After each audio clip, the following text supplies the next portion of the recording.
Bonjour à tous, je suis Dr Idriss Siham, enseignante-chercheur à l'Université Abou Bakr Balqaïd de Tlemcen. Je vous présente le TP numéro 1 de chimie organique qui est intitulé Extraction liquide-liquide. À l'issue de ce TP, les apprenants vont apprendre à séparer deux liquides. Il s'agit de l'extraction par solvant. Comprendre le principe de l'extraction. Pour cela, nous avons pris l'exemple d'une solution contenant un mélange d'acide carboxylique et d'un naphthol en solution d'acétate d'éthyle. On désire extraire l'acide benzoïque du bêta-naphthol. Cette séparation est basée sur la différence d'acidité entre l'acide carboxylique et le naphthol.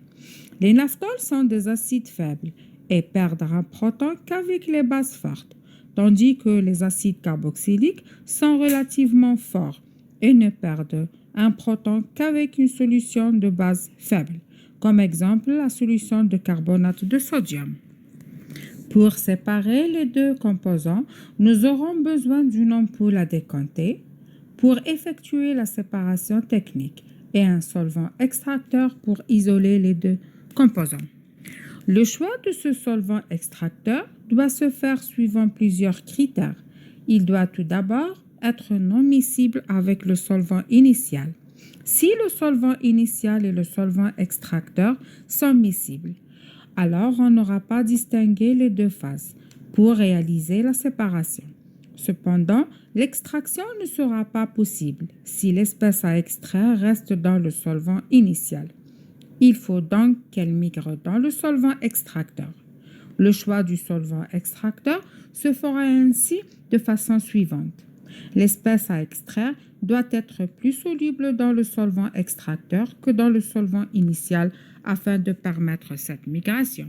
Une fois les deux critères vérifiés, il est important en cas de plusieurs options de choisir le solvant extracteur le moins toxique possible.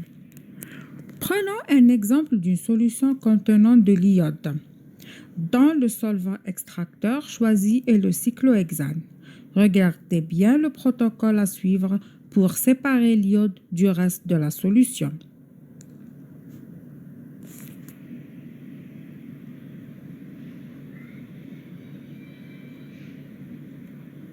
Quelques données seront nécessaires.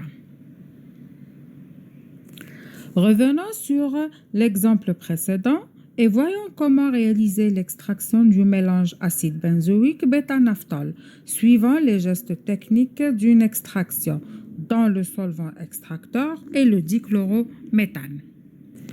Après décantation, on distingue les deux phases. Phase aqueuse avec l'acide benzoïque, phase organique avec bêta-naphthol. Comparons entre les deux densités des deux espèces, la phase la plus dense se situe en bas de l'ampoule. Pour notre cas, c'est la phase aqueuse qui contient l'acide benzoïque. La séparation de l'acide benzoïque se fait par l'ajout de la solution de carbonate de sodium, qui est une base faible, permettant de capter tous les protons acides de l'acide conjugué. HCl concentré permet par la suite de précipiter totalement l'acide benzoïque, tandis que la phase organique sera lavée avec l'eau distillée pour capter tous les protons du naphthol par les ions OH-. L'ajout de MgSO4 desséchant sert à sécher les gouttes d'eau qui restent dans la phase.